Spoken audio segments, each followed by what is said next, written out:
Exams are getting closer and closer and closer, and you feel like you're gonna fail one of them. In this video, I want to talk about that test anxiety and give you 5 of my tips that have worked for me over the past years, and I hope it works for you. Firstly, I just want to briefly talk about mindset. How I've approached a lot of my exams in the past is try and make a negative situation into a positive situation. For example, I will just tell myself, Aldrich, it just means that you care. It's hard to fail, but it's worse knowing that you haven't tried to succeed. And the fact that I cared about my exams showed that I had the drive, I had the determination to do well, and so do you.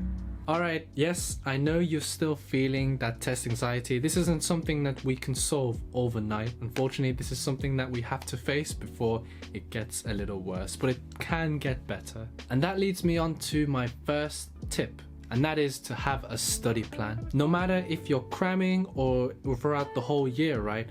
Ask yourself this, do you have a study plan and have you committed to it? If you haven't, well, there we go. The fact that you don't have a plan of action says a lot about your lack of organization and your lack of preparation, and those are 2 big things that are contributing to that test anxiety. I've talked about the importance of a study plan in the past few videos, but my biggest tip in whatever study plan you decide to implement yourself is when you're actually doing the work, break down the tasks into manageable chunks. What worked for me, especially during my university days, was having a to-do list every day, and on that to-do list I had my top 3 things of what I wanted to accomplish on that day. And I'd also use the Pomodoro technique just to help myself focus just that little longer. Whatever it is, do whatever it takes for you to start working, but most importantly, make sure you're breaking down your task into manageable chunks. Don't think about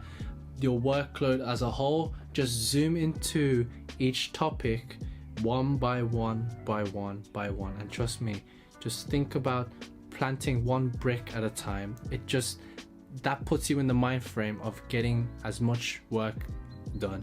My second tip is also in regards to studying, and that is practice. This means doing past papers. This means doing questions that are as hard as past papers or even harder, or basically something that mimics the real thing. Simply put, the more you do, the more patterns you'll pick up, the more you'll be prepared. If you lack the practice, it means you lack preparation. When doing those questions, don't beat yourself up if you can't do a question or a paper first time round. There's always a second time round. Just before you start that second time, right? Just make sure you've read the solutions and you understand each step of the way. Also, when you're practicing, make sure you get comfortable with that exam time pressure. My third tip is based on self-awareness, and that's knowing the fact that everybody around you is feeling that fear or that anxiety to some extent. Throughout uni, throughout A-level, everybody that I've surrounded myself with have felt that in some way. I just think that some people are better at hiding it than others. The main takeaway here is that A, it's normal, and B, most importantly, is that you have to start believing in yourself more, and also having that courage to move forward, to keep revising. Learning how to overcome fear, I think, is something that all humans have to do. It's like an unwritten rule, and we develop our own meaning to resilience. But the fact that you're studying the subject that you're studying shows that you have the potential to do great in that. So stay focused on your goals, stay focused on committing to that study plan, your practice, and boy, will that do wonders for your confidence. My 4th tip is to be positive but not complacent. I know I literally said you have to believe in yourself, but be aware of this. From experience, I've known people who were positive, but then they became complacent about their revision. You know your boundaries better than anybody else in terms of when you burn out and stuff, but stay aware that getting high grades, getting the top grades, is not easy. So yeah, be careful. It's important to remain positive, right? But make sure you're actually putting in the work.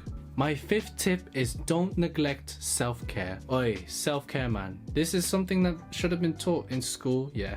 Ask yourself this, are you getting enough sleep? Are you on social media for long hours? Are you gaming too much? Or could it be as simple as, are you eating good food? Let me tell you something, those things, yeah, sleep deprivation, procrastination, the unwillingness to study, those are massive contributors to your test anxiety.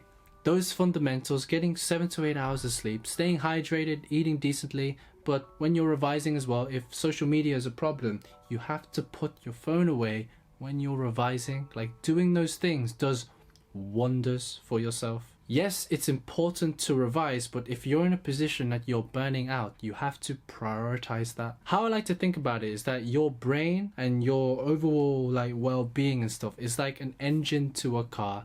If it's damaged, you won't go far. But that balance is also important, especially during exam season. Yeah man, how are you feeling now? How are you feeling? Are you feeling less stressed compared to what you were before when you clicked on this video? My wish for you now is to leave this video with confidence, with a bit of confidence at least, or with a bit more clarity of what it is that you gotta do in the next coming weeks. I know a couple of you guys have sat your AS maths exams, you know, I know a couple of you guys have got exams next week, like tomorrow. Like, it's a madness and this can be stressful. So like, I know like getting all this information, especially during exam season, can be overwhelming. So like, honestly, no pressure if you apply these there's no pressure for you to apply these tips basically, and no judgment if you decide to yeet it, or maybe you just want to watch this video to sort of to calm yourself a bit. All there is left to say is good luck and all the best with your revision. If you're new to this channel and you've reached this part of the video and you're not subscribed already, hey, subscribe bro. Hey, I appreciate that. I'll see you in the next video, yeah? Sorry for the delay in the upload. My SD card got corrupt, so then I ordered one from Amazon as quickly as possible, and then just by luck there were more delays there, but you know what, it arrived, so here's the video. Safe.